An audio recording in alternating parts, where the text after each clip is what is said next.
the camera picked that up, but my mother's on the phone, and this camera picks up things on the other end of the house. And the bathroom is also right next to mine, so if anybody walks by, if anything happens, the camera's like, I heard that. Anyway, today, thank you for joining me.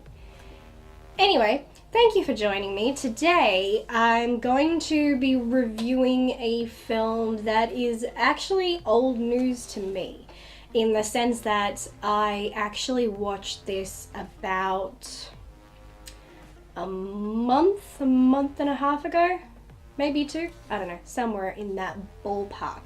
But I watched it during my kind of writer's block phase, and even though I really enjoyed it, by the end of it I'm like, I have no idea how to review this. But I eventually said, screw it, just give it a go, and I came up with something, and then it was just a matter of making it into a video, so I had to wait till I had a hint of a voice. So today I am reviewing Upgrade, which you already knew because you read the title, but anyway, let's get into it. Upgrade is a 2018 science fiction action body horror film written and directed by Lee Wannell. It follows a man who is implanted with a chip that allows him to control his body after a mugging leaves him paralyzed. So traditionally, when I watch a film, I review it within 24 hours, while what I've seen is still fresh in my mind. Sadly, I watched this film many weeks ago and had to struggle to keep it in my mind. Fortunately, there are elements and scenes in this movie that I enjoyed enough to a degree that they were not quickly forgotten, which compared to most films I suppose makes this easier.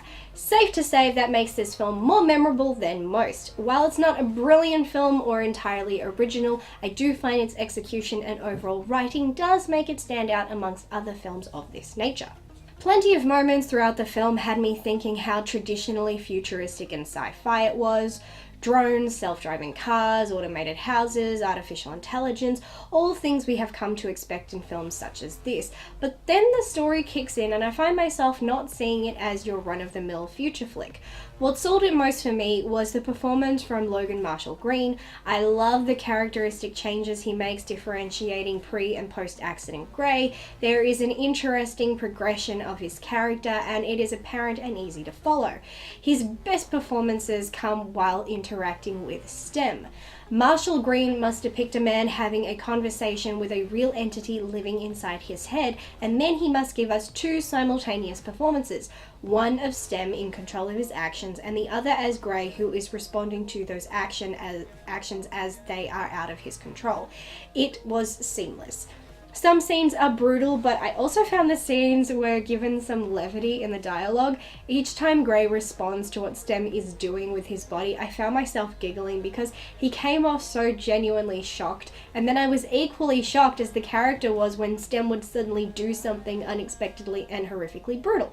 The continued surprises were entertaining and kept me engrossed because since our main character is not even aware of what his next move is, being that he is not the one making them, it makes it harder for the audience to predict where the story will go next. What adds to these moments is the way the scenes are shot. It was a unique and intelligent choice to change the filming style to reflect who is in control at what moments. It makes things easier to follow and visually creates an unusual but effective atmosphere, one that quickly had me eager to see how each scene plays out. I love that the shots were very calculated and robotic, which reflect the nature of STEM.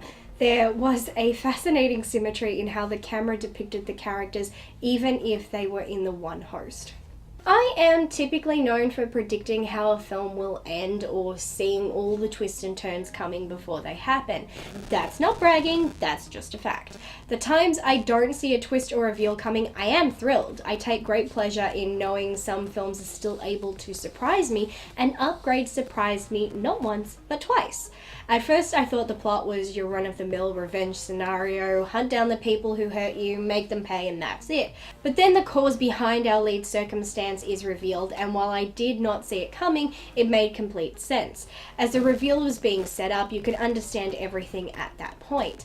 At this time, I didn't think there was more for the film to do other than show the lead getting his revenge. Again, I was wrong.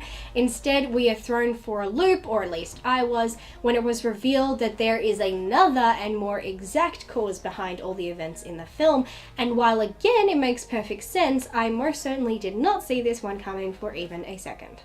The film never fails to make sense. The reveals always line up and are completely logical and grounded in the script work, and yet they are unveiled so brilliantly that I never saw them coming.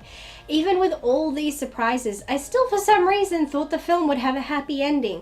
The lead gets his revenge and his justice and comes out victorious, but that is not remotely what happens. The ending left me deflated. Not because it's terrible, but because watching the protagonist lose, and in such a manner, is rather depressing to a moviegoer such as myself. In a film with so many traditional qualities, I was lulled into a false sense of security, thinking I knew what to expect when in fact I hadn't a clue. And the elements I have mentioned are what make it stand out and make it so good. However, this film is just short of the mark from being perfect to me.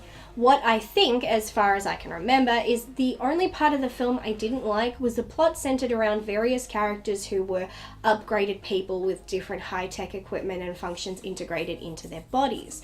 Also proceeding to have these characters, or at least one in particular, go around acting like the Aryan race of the advanced world was just a put-off for me. Listening to people declaring themselves as higher and more evolved beings when everything about them that is evolved comes from unnatural means. These characters had this arrogant and irritating sense of grandeur that negatively distracted me whenever they were on the screen. It also at times made Gray's character seem less impressive when you realize he is not the first person to be upgraded through the use of technology.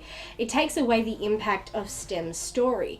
STEM was meant to be revolutionary, the first of its kind, and yet it seems so much of what STEM can do, these other people could do as well, only their tech is cruder, whereas STEM is more refined. Nevertheless, this aside, I did find this to be a highly entertaining and engaging film, which I was not at all expecting. It has the ability to stand out amongst a sea of same sci-fi flicks, and is most importantly able to be a good film for its audience. A complete but welcome surprise. Well, that's another review done. I'm catching up very nicely. I'm very proud of myself. Pat on the back, pat on the back. And my voice held up for this one. Yahoo! I'm on the road to recovery. I'm on the road, not like you care. Anyway, thank you so much for watching today's video. Be sure to comment down below and share your thoughts on this movie or on this video, whichever floats your boat, whichever's up your goat, you know, and all those other sayings that are along the same lines. So, thank you again, and until next time, bye. Hit me!